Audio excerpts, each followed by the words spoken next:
Alright guys, we are going to go ahead and talk about galaxies and stars. So if you remember from the video, the oldest thing that we know of is the universe, and it is also everything that is all space, all time, all matter, everything. So when the Big Bang happened, the very first things to kind of start happening were the stars started forming through gravity. So gravity pulls things in. So all of a sudden there were these things that they were getting pulled in by gravity and they started lighting up, and those were the first stars. And then when those stars, several of them, all ended up in one location or one general area, you got galaxies. So today we're going to talk about the different types of galaxies and stars. So to start off, I feel like some of you guys were asking me this. A light year is the distance that light travels in 1 year. Basically, light travels at about 300,000 kilometers per second, or 9.5 trillion kilometers in 1 year. That's a lot of kilometers. So that's why we use light years, because it's a huge number if we were to actually put the distance into units that we more commonly use here on Earth. Okay, a galaxy. I'm just going to move myself over to this side. Okay. A galaxy is a huge group of single stars, star systems, star clusters, dust, and gas bound together by gravity. So everything is attracted to the same area. And they're all bound into the same area because gravity pulls them in. The largest galaxies contain more than 1 trillion stars, and smaller galaxies may have only a few million. But I do want to point out that there are 1 trillion stars in a large galaxy, and there's over 1 trillion large galaxies. There's fewer than 1 million or a few million in a smaller galaxy, and there are 1 trillion of those as well. There are a lot of these things out there. But we can classify those galaxies, and we classify them as either a spiral galaxy, an elliptical galaxy, and a regular galaxy, or a quasar. All of these things have their own characteristics. So we'll start with spiral galaxy. It has a bulge in the middle and arms outward. So if you look at this right here, the center right here is a black hole. All right, and then you'll see that it has kind of like arms, kind of like a octopus when he's spinning or something like that. And right here, this little red dot right there, that's actually our solar system. So we are on this little tiny area, and we'd have to zoom in super far to actually see us. But we are on this little tiny arm of this one galaxy of 1 trillion galaxies of 1 trillion galaxies, basically. Like, we are very tiny. And there's solar systems all in all of these other arms, even more in our arm, like there's a ton.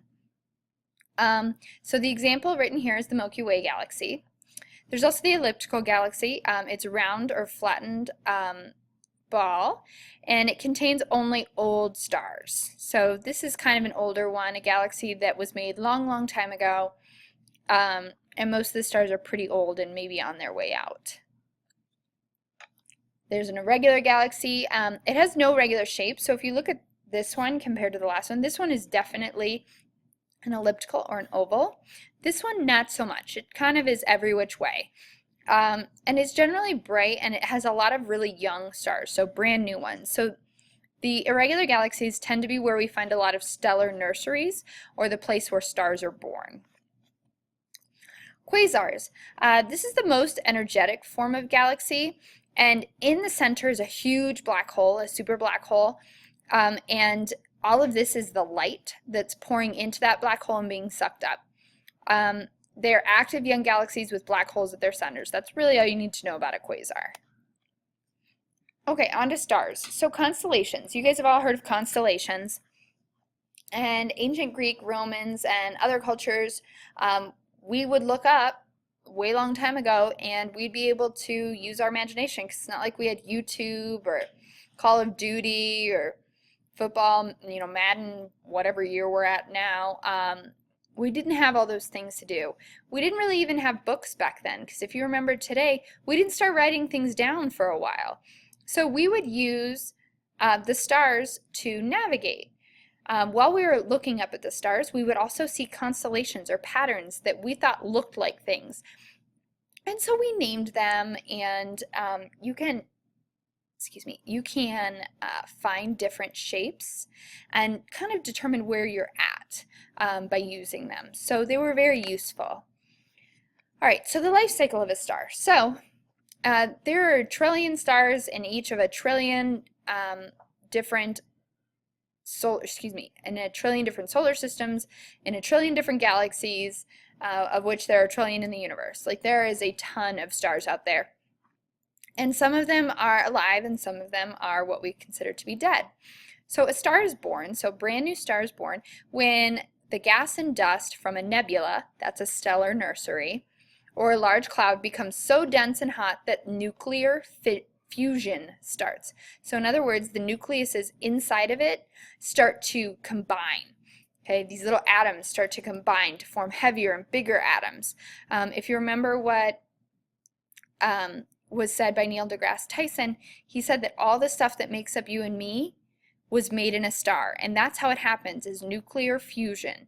All the atoms of the lighter elements, like hydrogen and helium, fuse together, get together, and they form heavier elements like oxygen and calcium, all that kind of stuff that forms different structures in our bodies. So after the star runs out of fuel, so basically that's how it's born.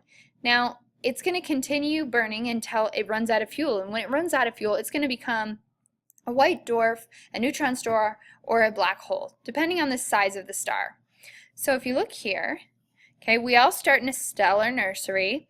Now there's 3 different pathways that you could really go depending on the size of the star when it's made. So a sun-like star is a relatively small star.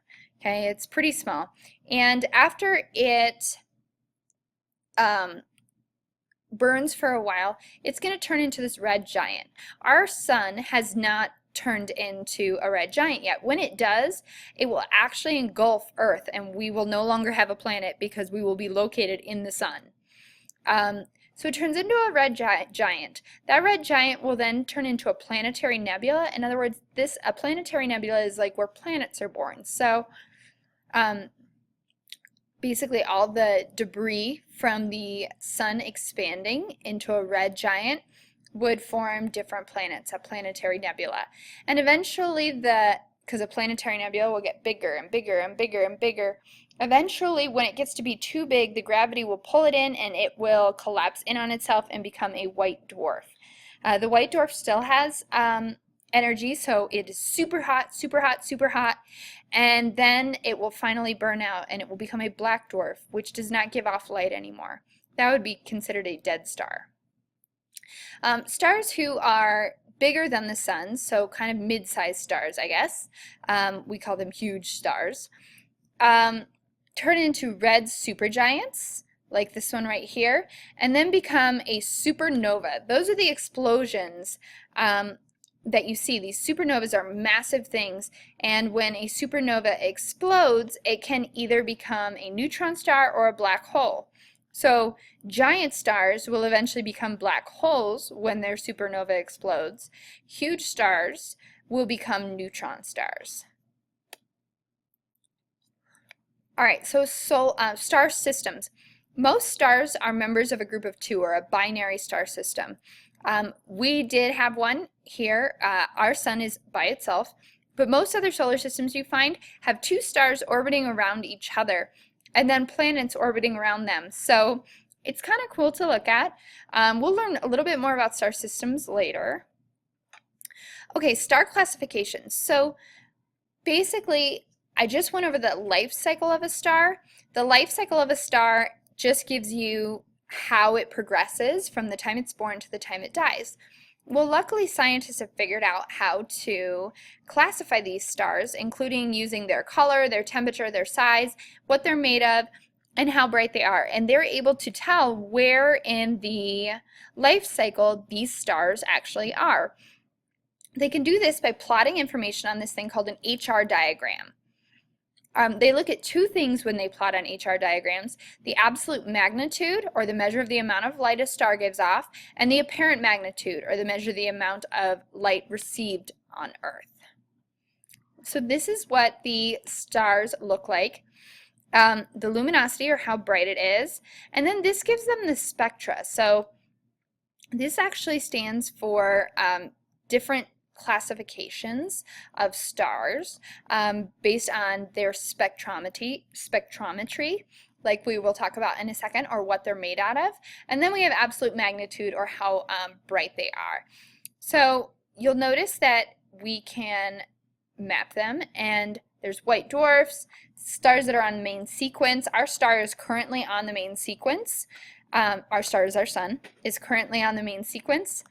Then we have giants and supergiants. So if we go back to this, our star right here, that's where it is, our sun, is on the main sequence. Eventually it'll turn into a red giant, and then a planetary nebula, and a white dwarf. So if we look at this, our star is somewhere in here.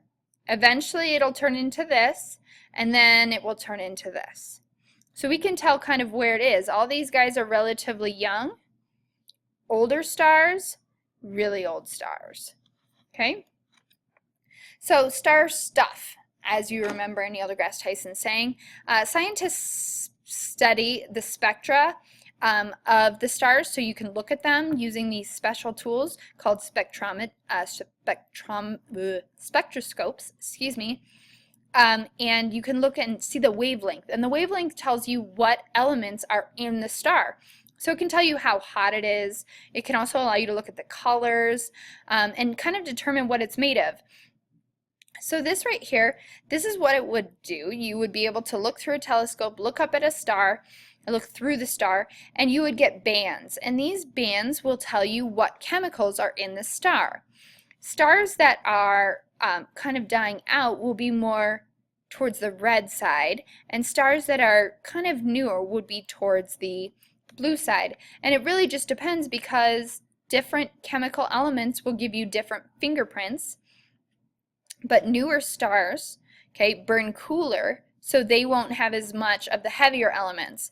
Older stars burn hotter, so they have done a lot more nuclear fusion and will have a lot heavier elements, a lot of heavier elements. And that's where these fingerprints come from. That's how we can tell what a star is made up of, how old it is, and where in its life cycle it really is. All right, so that is Galaxies and Stars, and I look forward to seeing you tomorrow. Have a good night.